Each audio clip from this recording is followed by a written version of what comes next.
Her name is Rissy, a lady of the letter who has found herself wrapped deep in the web of the postmodern condition. Seeing between the lines, she has started her crusade to free the people from their shackles from the humble position of amateur literary criticism. Though she exhumed the corpse with fellow truth seeker Alice in her Metal Gear Solid 2 video, her friend Riley revealed to her that Metal Gear Solid 2 was only the beginning, and that in spite of its commentary, it had spawned its own imitators upon imitators. So now Rissy and her cohort investigate the mysterious The Sniper 2 as a case study in this refraction of refractions. So it probably sounds really silly, but ever since I've played it, I can't stop thinking about that Simple Series game, The Sniper 2. It really does start the trend of games that we sort of see. And of course, Metal Gear Solid 2 is the original progenitor of this, considering it is the game that it is, but it really starts the trend of games that we see where they're hyper-derivative of Metal Gear Solid 2 to this almost comical extent, like Bioshock or something. But the Sniper 2, I feel like, is really the first of this sort of Metal Gear Solid 2-like genre of game, where you have these games where it's all these attempts at recreating what Metal Gear Solid 2 was, even though Metal Gear Solid 2 wasn't super popular in America well, it was pretty popular, but it was kind of controversial. Well, I feel like a lot of things are like that, just trying to completely emulate something that already exists, that already fulfilled itself artistically, just trying to do that same thing again. Well, I don't know. I think the Sniper 2 is pretty unique, though, because it is so unabashedly a copycat of what Metal Gear Solid 2 is doing that it's, comical. It almost feels like self-parody, like it feels like a joke about itself.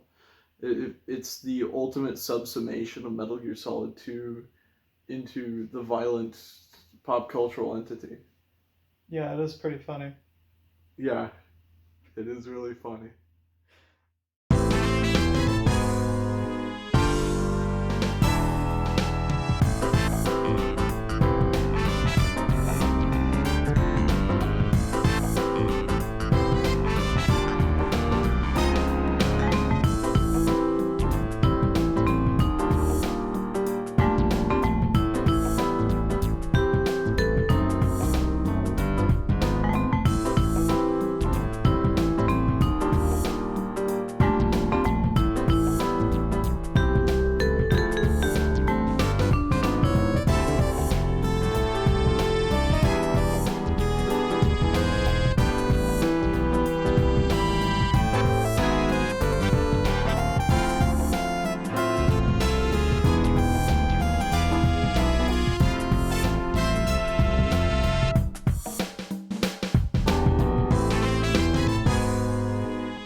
The Sniper 2 on its face is a budget game amongst a sea of budget games published by D3 Publisher. It is perhaps the epitome of unremarkable within its specific strata, at least to the layman. What looks to be a sniper game put together with sticks and glue and love is, upon further investigation, a Trojan horse.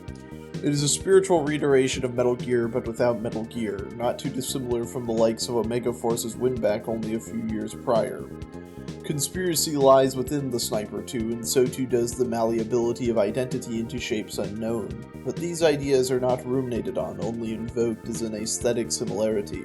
Even the visual language and techniques of Metal Gear Solid specifically are borrowed for the work's blind directorial vision. And yet this confluence of forms brings with it its own discursive value, in its own way a proof of Metal Gear Solid 2's concerns. Metal Gear Solid 2, of course, being an ode to breaking free from the fascist structures of game design. Its figure copied and configured into something that serves to only reinforce those systems of player self-violence. The Sniper 2, ludicrously, is a short series of challenges framed around their player's mechanical skill. The violence of the artifice is compressed to a single moment, each level lasting no longer than a few minutes. This has been the modus operandi of the video game for as long as the medium has existed to some extent, with earlier texts such as Pong operating on this fundamental loop of short incremental violences. Pong may just be a game of table tennis, but a game of table tennis is still a conquest, just as games have been since before they flitted across the subconscious of the digital. Someone wins and someone loses. This is then extrapolated to further, more explicit violences with texts such as Space Invaders focusing on fast and satisfying simulacra of murder.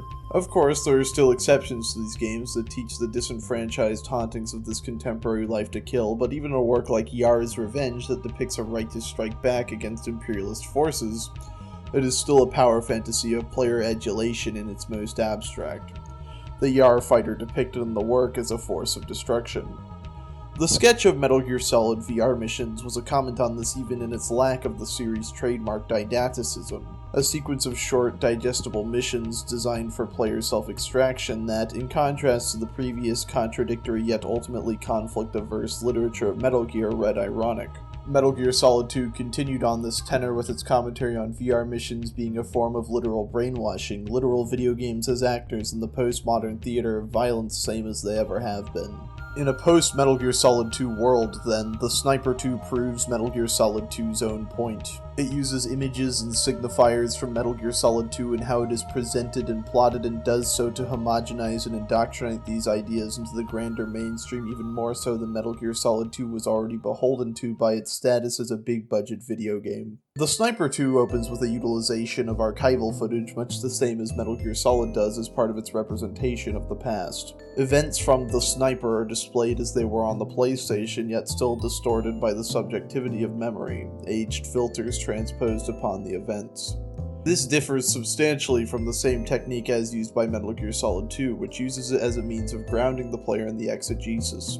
It's a revealing of the artifice, the lie of the fiction broken. The Sniper 2 has no such discrepancy because it front-loads this presentational choice before the player is even familiar with what the spaces of the Sniper 2 look like, further compounded by the fact that the Sniper 2 hardly looks much different than the Sniper in practice. Thus, it is merely an aesthetic, film grain put upon simulated archival footage for the sole purpose of recreating Metal Gear Solid's similar use of the technique.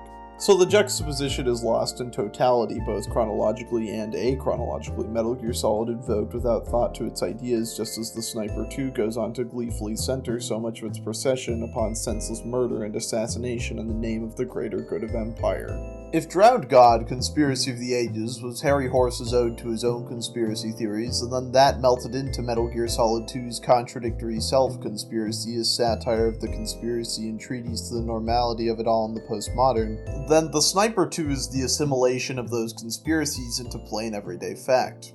Harry Horse is no longer the fringe, and the only plan to create an absolute truth away from conspiracy was thwarted in the bowels of Arsenal Gear, and so the faux Illuminati of the Sniper 2 is completely uncritically true. The plan to seed the world with Takalmakan as a form of government-controlled domestic terrorism is wholly unquestionably true, but the forces that inspired it are not elaborated on beyond an appeal to some amorphous personal human evil. Much like those who assert a conspiracy at the highest level of government as opposed to a simple confluence of coinciding collusion born from interest, the Sniper 2 goes to show that the government is controlled by shadowy, pure evil entities that seek only cruelty to no material benefit of their own. The United States is certainly a cruel and imperialist and genocidal entity, but it is not that way simply for the sake of it, or simply due to bad actors at the top of its chain of command. It is that way because that is the only means for survival that a system as flawed and contradictory as a democratic capitalist republic can imagine for itself. It is a system that ultimately only exists to serve the upper class, not some cabal of Kabbalistic monks pulling the strings for satanic purposes. The Sniper 2's biggest aesthetic riff on Metal Gear Solid 2 specifically, however, beyond the discussion of conspiracy without discussion of material realities, and beyond its visual trappings and cues used to portray its own teleology, is the supporting character CA. Female lead CA is the result of government experimentation to make her the superposition between several individuals, both the titular sniper's deceased lover and a girl that he met during the events of the last game. Much like Raiden, she is many people in the same individual, but unlike Raiden, this is hardly examined. Raiden is the player's self-representation of the conduit through which colonialist violence is exacted. His dysphoric position between Raiden and Jack and Snake and the White Devil of history is a crucial element of the game's discourse about the friction between selves that all experience in a world where the self must become many, for the many realities that the human animal is faced with. CA, on the other hand, is not the player, and her dysphoria is merely brushed aside as soon as it is mentioned. She is, for all intents and purposes, contented with her split between selves beyond one outburst as the plucky damsel of the Sniper 2. Raiden is never resolved within the text of the game, having to escape the grasp of the player entirely in order to find some modicum of self. CA functionally pays lip service to this idea, mentioning her stratified selves, but fails to build upon the groundwork Metal Gear Solid 2 laid out or even build its own similar foundation. She is simply two self-same souls that have resolved themselves into each other. And so the Sniper 2 becomes an omen of ill portend. It's an oracle that would go to prophesy the long lineage of aesthetic borrowings from Metal Gear Solid 2. Its empty specter has been assimilated in ways such as the primary twist of BioShock featuring the main villain as an evil authority figure to the player, just as the Colonel was an artificial intelligence that functioned against Raiden in Metal Gear Solid 2, as a vapid, toothless, centrist echolalia of that narrative beat to something more actively transgressive, like Eternal Darkness Sanity's Requiem, whose sanity, or rather insanity, effects resemble the hallucinations of Arsenal Gear's AI during Metal Gear Solid 2's climax. Though Eternal Darkness's approach is a novel one, it is still a forgery used to subsume Metal Gear Solid 2 into the violence it opposed, itself an exoneration of the history of colonialism by arguing it a psychic war against the eternal other. Thus, the turn of the Millennium Dream of Metal Gear Solid 2 is dead, and the video game has learned nothing from its ideas, doomed to entropy in the corpse of history. Or perhaps it just seems that way. Yeah, is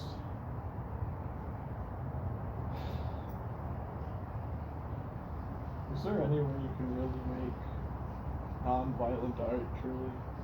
Is there any way any art form can escape that maddening dread reliance that is the mainstream form?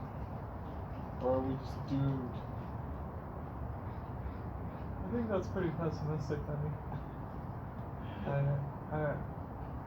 think you shouldn't worry about it. I think you should just worry about making stuff and seeing stuff. Maybe. You know, the worst of times, man, you can always be so sagacious. Isn't that when the dinosaurs were around?